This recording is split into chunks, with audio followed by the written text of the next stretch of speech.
Bom, meus amigos, iniciamos aqui mais uma apresentação do nosso programa. A gente, claro, tem que estender a mão para quem nos ajuda, né? Para quem divulga o conteúdo do nosso canal, o que é muito importante. E hoje, no meu vídeo aqui, eu vou falar de um grupo no Facebook, um grupo que eu quero recomendar para vocês. Ele já tem mais de 8.540 curtidas, quer dizer, tem quase 10 mil curtidas, para assim bem dizer, chamado Memes Sectários Radicais. E esse grupo ele veiculou um vídeo nosso, né? Eu quero agradecer ao administrador desse grupo, que infelizmente não sei quem é, mas que tem feito um bom trabalho aqui, tem ajudado na divulgação do nosso trabalho consequentemente. O vídeo, além disso, claro, o canal dele você encontra, na página dele você encontra, claro, músicas, né? Você encontra vídeos, memes interessantes, e é isso aí. Tem que saber utilizar, quer dizer, aquilo que o capitalismo coloca, né? No caso, a gente tem que saber domesticar aquilo que ele coloca. É como uma fera. É como uma fera. Uma fera é, digamos, um animal selvagem. O cavalo é um animal que ele não deixa, digamos, a natureza dele não é estar correndo livre e solto. Agora, se você domestica, claro, se você adestra ele, monta ele, você tem a oportunidade, né, de utilizá-lo ao seu dispor. A mesma coisa acontece com tudo aquilo que a natureza, por exemplo, coloca. Tem, por exemplo, um raio. Um raio é uma coisa que mata uma pessoa, mas ele também faz fogo, pode servir para aquecer você numa noite quente. E ajuda, claro, a entender a eletricidade, que sem a eletricidade vocês não estariam assistindo a esse vídeo que vocês estão assistindo aqui agora. E por isso eu devo dizer aqui que é uma boa iniciativa, né, a dos memes sectários radicais, e ao mesmo tempo aproveitar aqui para dar algumas respostas, né, algumas pessoas comentaram aqui. Mas, claro, comentários muito bons, entretanto, os comentários muito bons aqui, por exemplo, de uma moça paulista, enquanto eu entendi, que é a Maria Clara Fonseca. Ela pergunta aqui sobre a questão da camisa, né? Eu já enviei aqui para ela uma resposta. Infelizmente não temos como distribuir essas camisas com o retrato de Stalin, por quê? Porque sai um custo elevado, né? E a nossa página, o nosso canal, ele tem um número muito sutil de visualizações. Embora nós tenhamos, por exemplo, o canal da Vitória, né, que está tocando essa música que vocês estão ouvindo agora. Esse vídeo aqui, por exemplo, tem 122 mil visualizações, só que enquanto ele utiliza um conteúdo que não é nosso, então nós não podemos monetizá-lo, quer dizer, fica algo basicamente à exposição. O nosso canal que é o Voscom, ele tem um número muito sutil de visualizações, então, infelizmente ainda não posso enviar esse tipo de brinde, né? Tem muita coisa legal que eu gostaria de enviar para os comunistas brasileiros, né? Para quem realmente é comunista, e não para oportunistas de qualquer espécie. E nós estamos pensando em depois levantar um fundo com o intuito de dar publicidade à página vermelha.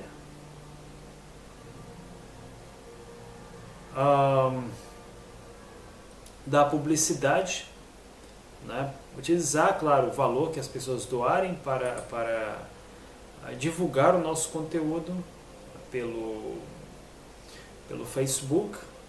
E estamos pensando sim em levantar um fundo exatamente nesse sentido, para que ele tenha um alcance maior, porque aqui, quer dizer, nossa página tem apenas 7 mil curtidas, é um número muito baixo, né? Sem querer desmerecer o trabalho dos memes sectários radicais, eles já têm 8 mil curtidas, quer dizer, tem mais.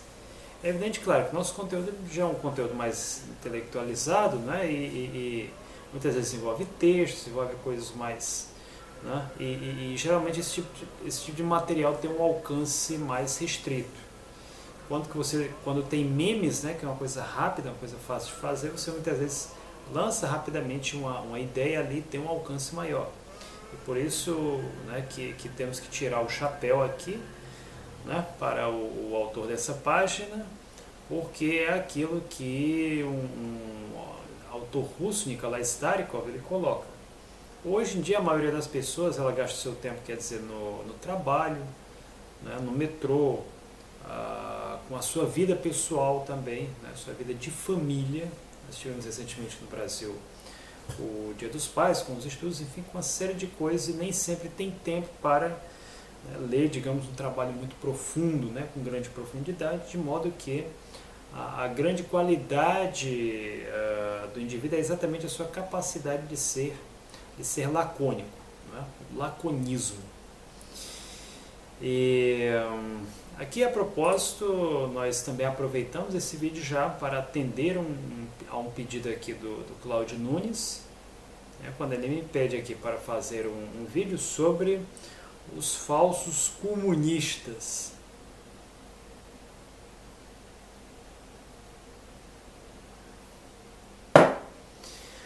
O Cláudio Nunes me faz esse pedido aqui, e isso vai de encontro a alguns, digamos, oportunistas que nós vemos aqui, tecendo determinados comentários, especialmente no que diz respeito ao vídeo meu postado pelo Memes, que não fosse o fato de eu conhecer a página, eu pensaria até que isso aqui foi jogado em algum canal de direita, né, a julgar pelos absurdos que a gente vê.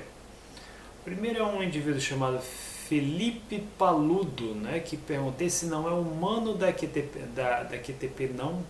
A primeira é que aqui não tem mano, né, porque mano não vou dizer que é a expressão de maconheiro, porque eu conheço, né, pessoas que utilizam e que não são. A primeira é que não tem mano.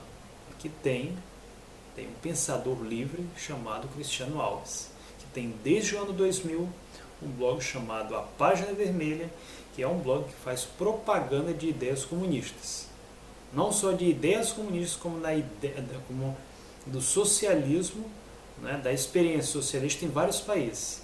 Lembrando que os primeiros a falar em Coreia do Norte, né, nós que jogamos essa semente na internet brasileira, fomos nós, em meados de 2001, 2002, quando eu comecei a pesquisar informações sobre a Coreia do Norte e democratizar esse conteúdo. Então, pessoas leram, se interessaram, algumas foram até a Coreia, né, baseados no que elas leram no nosso site, e que hoje há vários sites sobre a Coreia postando notícias verdadeiras. Quer dizer, foi uma semente que criou uma árvore bastante frutífera, o que é muito bom e o que nós temos muito orgulho, né, de afirmar aqui para vocês. Alguns pontos, entretanto, eu já não considero tão frutíferos.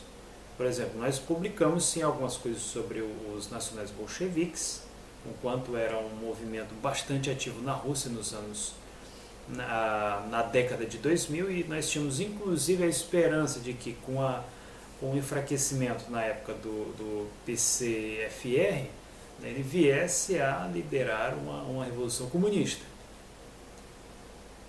Só que infelizmente não foi assim. O próprio líder ele acabou sendo preso, né?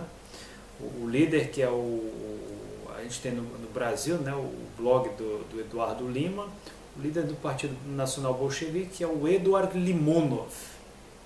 O Eduard Limonov, que é um escritor de vanguarda, tem muitos livros, né? E ele tinha um partido que, digamos, utilizava métodos bastante heterodoxos, digamos assim, nada ortodoxo para recrutar jovens, mas que conseguia atingir um certo setor da população e tinha um determinado poder sobre as massas. Uma das teorias que o Eduard Limonov colocava, né, e que de certo modo é algo para ser debatido, ele dizia o quê?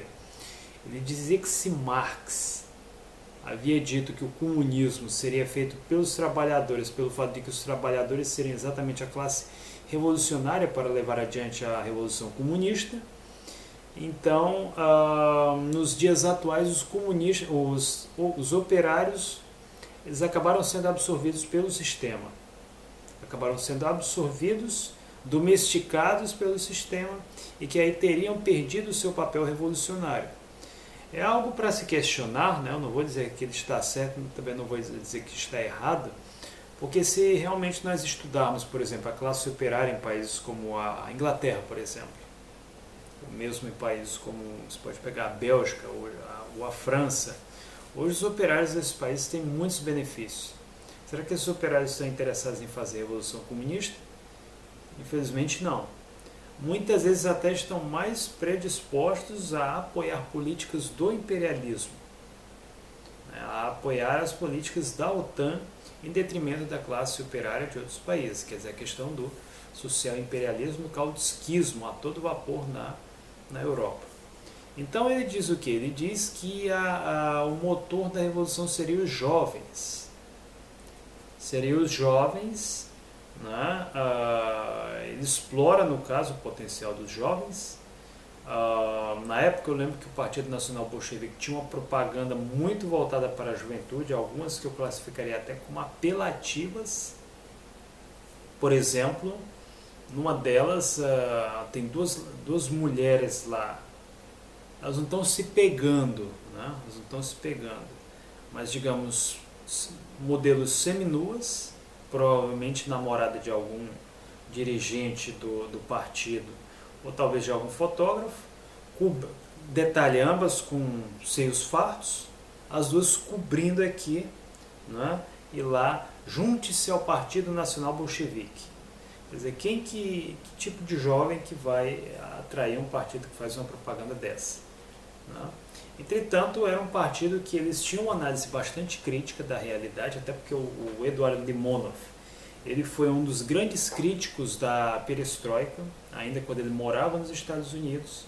Ele saiu da União Soviética, né, foi expulso, na verdade, foi para os Estados Unidos. Quando acabou a União Soviética, ele voltou à Rússia. E ele é um homem muito inteligente, mas o problema é que o partido dele tinha esse tipo de propaganda, né? Tinha lá uma moça lá, seminua lá com a granada na mão, junto ao Partido Nacional Bolchevique. Eles tinham algumas ações que eu não sei se eles inventaram isso na Rússia, mas que eu percebi que são ações muito populares aqui, né? Os chamados protestos Одиночный пикет, que é chamado em russo. O que é Одиночный пикет? É quando pega, por exemplo, um caboclo, coloca num ponto visível da cidade, ou no ponto no qual se quer protestar, segurando lá um cartaz por várias horas, por exemplo, tirem os dedos, tirem as mãos sujas de Stalin, né? Tem muita coisa, tem muito protesto desse tipo, e que é um protesto que, por exemplo, não causa tumulto, não causa engarrafamento, né? Não gera, quer dizer, uma antipatia da população ou de parte da população contra aquele movimento, contra aquele protesto, mas a gente vê infelizmente acontecer no Brasil, que esse é um método interessante de ação, que talvez as pessoas devessem tentar esses métodos no Brasil. Talvez teriam a mesma atenção, né, sabendo, claro, trabalhar a mensagem, sabendo trabalhar o indivíduo, e que hoje, mesmo que não chame a atenção para os grandes jornais, você pode filmar ali, fazer um blog e tal, e dar visibilidade àquele ato. E quer dizer, o Partido Nacional Bolchevique ele tinha muita coisa interessante nesse tipo. O problema é que esse partido utilizava, né, esse tipo de método, e que o pior, foi um partido que eles tentaram fazer uma revolução no Cazaquistão, e o próprio Limonov foi preso, depois colocado numa jaula, por tentativa de invasão do Cazaquistão. Hoje ele está solto, né? Hoje ele é um escritor, tem muitas coisas, digamos, foi atualizada a literatura dele, né? Ele se preocupa muito mais em criticar os imperialistas de fora do que determinados políticos na Rússia. Outro dia ele estava aqui em São Petersburgo, muito interessante a filosofia dele. Aí aqui um certo indivíduo coloca, né, esse não manda da QTP, não, aqui não somos de QTP nenhuma, aqui nós somos comunistas. Mas é porque eu vi uma foto do Cristiano com a veste tradicional da Rússia, nacional bolchevismo QTP. Se você pegar cartazes da época da União Soviética, você vai ver lá Stalin, né, e gente usando roupa típica de cada povo. Você vê até Stalin utilizando um uniforme né, um traje Tadік. Não só Stalin, como aliás o chapéu Tadік era moda na União Soviética entre a intelectualidade. Você encontra várias fotos de Gorky utilizando o chapéu típico do Tadiquistão, né? Quer dizer, uma veste tradicional, e que isso aí não tem nenhuma relação nem com QTP, nem com nacional bolchevismo, nem com nacional seja lá o que for. Então, quer dizer, isso aí é conversa mole, isso aí é coisa de conversa de comadre, né? O que esse Rafael Paludo coloca aqui. O outro coloca aqui, ele só é meio conservador. Primeiro é que eu não sou meio conservador. A nossa filosofia é a seguinte, a nossa filosofia é conservadorismo nos costumes, na tradição. Né? Por quê? Porque a tradição é o que nos preserva do caráter corruptor do tempo. Como assim? A própria física, ela respalda a tradição, a ciência. O que é o tempo? Eu, nos dias atuais, provavelmente não sou o mesmo que há 15 anos atrás, e muito provavelmente a mesma coisa eu posso dizer sobre quem está assistindo esse vídeo. Daqui a talvez uns 30, 40 anos, né, eu vou ter cabelos brancos, muito menos dentes do que eu tenho na boca, né, e vou estar cheio de rugas. Ou seja, o tempo, ele deteriora o indivíduo, que se aproxima cada vez mais da morte. O tempo deteriora até mesmo, né, um metal tenaz, como é o caso do ferro. O ferro recebe ferrugem com o tempo. Né? Quer dizer, o tempo ele deteriora tudo. Agora imagine, né, que você tem a oportunidade de se manter eternamente jovem, de fazer com que um ferro, né, uma barra de ferro seja eternamente duradoura, ou um eletrodoméstico, por exemplo, né, uma câmera como essa que eu estou utilizando aqui para filmar esse vídeo para vocês. Seria algo fantástico, vocês não acham? E é exatamente isso que faz a tradição. A tradição é o que nos preserva do caráter corruptor do tempo, e o conservadorismo aqui que nós dizemos é o conservadorismo no sentido de preservar as tradições positivas, claro. As tradições positivas, os costumes positivos, não costumes que possam degradar ou que possam, né, causar algum tipo de problema. No Japão, por exemplo, eles têm uma tradição que, na minha opinião, não tinha nem que existir, que é caça, né, violenta a golfinhos. Quer dizer, para que uma tradição dessa? É uma coisa que não faz bem para ninguém, não faz sentido nenhum. Então, algumas tradições podem ser mudadas sim, entretanto, há aquelas que, pela sua própria natureza, devem ser sempre mantidas e preservadas. E nesse sentido, nós somos conservadores. Né? Lembrando que o próprio Stalin, ele criticava o conservadorismo, só que o conservadorismo que ele criticava é um conservadorismo completamente diferente do conservadorismo que nós defendemos aqui. Lembrando que o próprio Stalin era, né, aquele que nós podemos dizer com toda segurança hoje, um conservador. O Stalin, por exemplo, ele não deixava a filha utilizar uma saia que fosse muito acima do joelho. Até uma foto que ela tirasse sorrindo, por exemplo, ele caía em cima, né, para, digamos, não... Olha só a filha dele aqui como que está aqui, né, para não dar já muita margem para determinados... para fofoca, por assim bem dizer. Quer dizer, Stalin era conservador nesse sentido, Lenin era conservador, né? Lenin, né, quer dizer, formou uma família, homem e mulher, né? Teve uma esposa. Nesse sentido, nós podemos dizer que ele era conservador, e que inclusive chegou a brigar com Clara Zetkin, né, por causa de um artigo completamente sem sentido que ela havia escrito.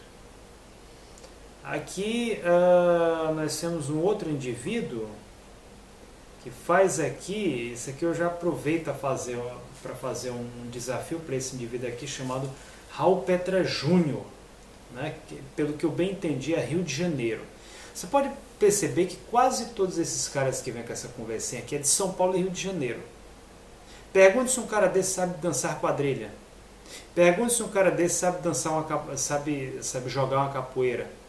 Pergunte se um cara desses conhece algum hino cívico, né, do Brasil. Pergunte se um cara desse sabe alguma coisa de Brasil, né, alguma coisa do povo brasileiro que não seja outra coisa além dessa ideologia nefasta, dessa ideologia canalha e genocida chamada homossexualismo.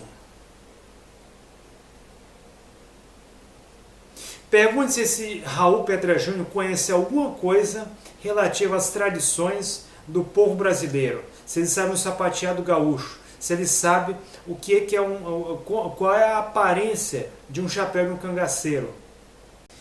Quer dizer, um cidadão desse que não sabe absolutamente nada de cultura brasileira, né, querendo bancar alguma espécie de comissário, né, que vai dirigir a cultura brasileira. É uma pessoa que não sabe de absolutamente nada.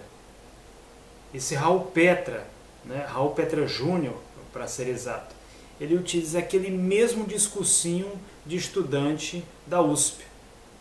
Porque o que acontece? Geralmente são pessoas que não têm nenhum patriotismo, nenhum apego às tradições do povo brasileiro, não tem nenhum conhecimento, nenhum interesse sequer em conhecer. Então o que eles fazem? Eles inventam uma cultura artificial, né? Uma cultura artificial, e aí vem com esse discursinho de homofóbico, né? Homofóbico para quê? Exatamente para intimidar você. O que é homofobia para essas pessoas? Homofobia para elas é qualquer pessoa que não endeusa, né, o homossexualismo e que não concorda, não coaduna com essa pouca vergonha que é promovida hoje nas escolas, nas universidades do Brasil, na grande mídia especialmente, né? Promovido pela Prefeitura de São Paulo e pelos grandes capitalistas. Né? Estamos falando aqui em mais de 10 milhões entregues para uma grande parada que não é a parada, né, da vitória da FEB sobre os fascistas na Itália. Não é uma vitória do povo brasileiro ou a condecoração de Elisa Branco com o prêmio Stalin, né, por ela ter protestado contra a participação do Brasil na Guerra da Coreia. É uma pouca vergonha simplesmente promovida com o intuito de reificar a sodomia, com o intuito de reificar o uranismo. E isso nós somos contra. O sujeito que quer queimar o caneco, né? Ele fazendo isso no seu espaço pessoal é problema dele. Agora o que não pode é o uso de dinheiro público para isso e, claro, grandes capitalistas utilizando, né, fazendo propaganda desse tipo de tendência. Outro dia eu estava vendo no Facebook até uma página de um cemitério, né, uma página que eu tinha dado uma olhada assim no começo, até achei interessante, criativa a ideia. O pessoal aqui faz um humor, mas ao mesmo tempo respeitando, né, a imagem da morte e fazendo um marketing legal. Aí quando eu olho lá, tem essa história de preconceito, de homofobia. Aqui não tem preconceito nenhum. Aqui não tem nenhum tipo de fobia, exceto contra gente burra e gente ignorante, como é o caso desse senhor Raul Petra Júnior. E como eu disse aqui, o nosso site está aberto para esse indivíduo aqui para um debate. Aí eu quero ver ele vir falar com essa história aqui de fobia isso, de fobia aquilo. Não tem fobia nenhuma, não tem nenhum tipo de fobia aqui. Existe sim um sentimento de justiça, de inconformidade contra uma pseudocultura que é imposta à força ao povo brasileiro e a vários povos no mundo, principalmente na Europa. A coisa chegou a um tamanho absurdo, né? A minha ex-namorada, ela é economista e administradora, tem dois diplomas vermelhos, né? Quer dizer, foi a melhor aluna da turma dela.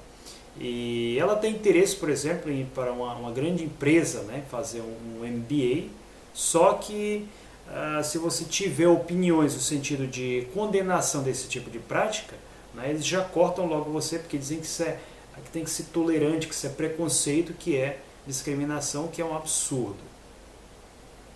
Isso não é preconceito, isso se chama consciência.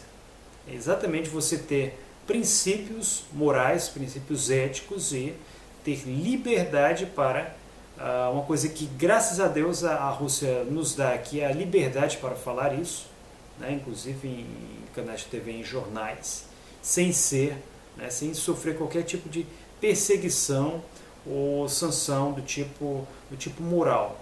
Geralmente essa política aqui na Rússia é mais incentivada pelos grandes capitalistas, né, e por isso que nós não temos como apoiar isso aqui, nem vamos apoiar.